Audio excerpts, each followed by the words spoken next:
ধর্ষণের পর গুরুতর অসুস্থ হয়ে পড়লে ফেলে রেখে যাওয়া হয় রাস্তার মোড়ে। চিকিৎসা শেষে শারীরিক অবস্থার কিছুটা উন্নতি হলেও নিশ্চুপ প্রতিবন্ধী কিশোরী।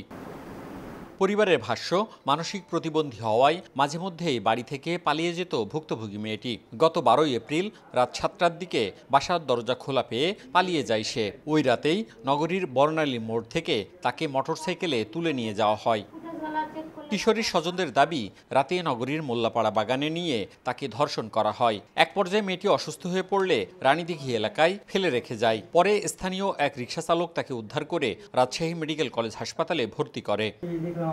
কিশোরীর দেয়া তথ্যের ভিত্তিতে ভুক্তভোগীর বাবা নগরীর সুজানগর এলাকার পলাশ কুমার নাথ ওরফে র্যাম্বোরেমু সহ অজ্ঞাত ব্যক্তিদের নামে মামলা দায়ের করেছেন।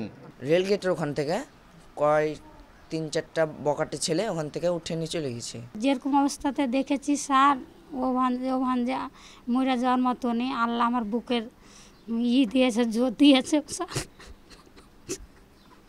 এখন একটু সুস্থ আছে স্যার। এখন আমি এটার বিচার চাই। 1, 2, 3 ঢাকায় জমি জিতে নিন 100% ক্যাশব্যাক সহ 20 কোটি টাকার পুরস্কার। পুলিশ জানিয়েছে, মামলার আসামি পলাশ কুমারকে গ্রেপ্তার করে আদালতে পাঠানো হয়েছে। জড়িত যারা একজন হোক বা তার একাধিক হোক, প্রত্যেকে আমরা ধরার চেষ্টা করছি।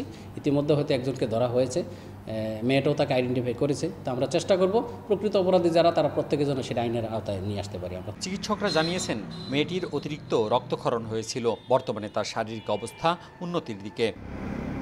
মওদুদ রানা, সময় সংবাদ, রাজশাহী।